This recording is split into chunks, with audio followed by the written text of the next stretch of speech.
The Latin America Report is made possible by MBAF, CPAs and advisors. From the WLRN Newsroom, I'm Tim Padgett.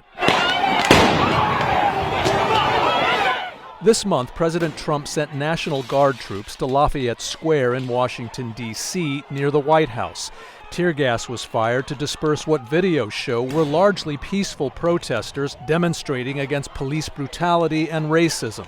Trump says he supports the protesters' cause, but his unusual military response has divided Americans, including Latin American expats here in South Florida. What I saw in Lafayette Square was another instance where Donald Trump has reminded me of Hugo Chavez. The late Hugo Chavez founded Venezuela's authoritarian socialist revolution. Mauricio Pasariello is a Venezuelan expat and a communications consultant in Miami. He points out Chavez, and now President Nicolás Maduro, are notorious for military repression of anti-regime protesters. Pasariello knows exiles who were among them. To see Donald Trump use the military to clear out a peaceful demonstration using tear gas certainly set off alarm bells. I mean, I know a lot of people in the Venezuelan community who refer to it as almost a PTSD episode. Pasariello believes Latin American expats should feel some post-traumatic stress watching Trump right now. He fears Trump resembles the caudillos, or strongmen, so many came here to escape. But in South Florida, a growing number of Latin American expat voters now support Trump. Many took part in a pro-Trump rally on Sunday in Miami Lakes. They held signs in Spanish reading "No to Socialism." They called protesters Trump is targeted for military force, violent rioters, and looters. Trump is the president who has most supported the freedom of Venezuela and Venezuelan people. Lourdes Ubieta is a Venezuelan exile who hosts a radio talk show on Spanish-language WURN in Miami. She's married to Alejandro Rebolledo, a Venezuelan Supreme Court justice. 3 years ago, he was forced into exile for defying the regime. Venezuelans like Ubieta are sometimes called Venetrumpistas, or MAGAsuelans.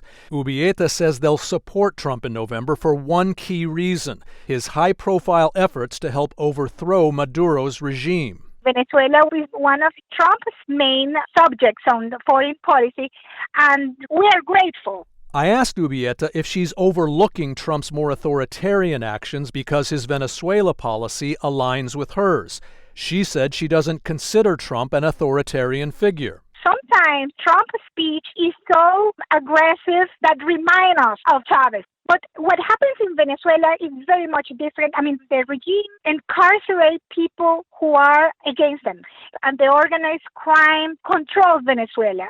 They don't believe that the United States would ever become militarized. Erich de la Fuente is a Cuban exile and an international political analyst in Miami.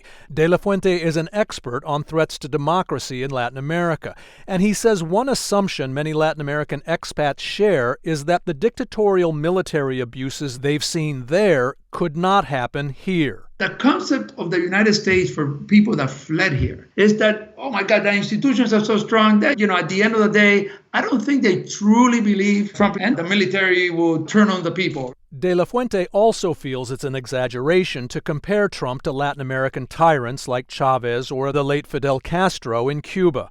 Other Cuban Americans say drawing those parallels is an insult, not just to Trump, but to their exile community. As a daughter of a Cuban political prisoner, I find the comparison to be outrageous. Mercedes Schlapp is from Miami and is now a senior advisor to Trump's re-election campaign. Castro jailed her father for 6 years in the 1960s. She says many Cuban voters are sticking with Trump due to his get tough on Cuba policies. But Schlapp also argues that while Latin American expats are wary of strongmen, they're just as fearful of the violent, lawless chaos many have escaped too. Obviously, as the president has said, there is a need for police reform. But the latest ABC poll, 57% of Hispanics oppose defunding the police. And it's why the president has a strong relationship with the Cuban community, Venezuelan community. Polls show Democratic candidate Joe Biden leading Trump among Hispanics in Florida. Tonight, the Trump campaign is holding a Zoom event called Latinos for Trump Night of Prayer in Florida. The campaign is hoping the growing number of Latin American expats here who consider him a defender of democracy and not a danger will tip Florida his way. I'm Tim Padgett in Miami. The Latin America Report is made possible by MBAF, CPAs and advisors.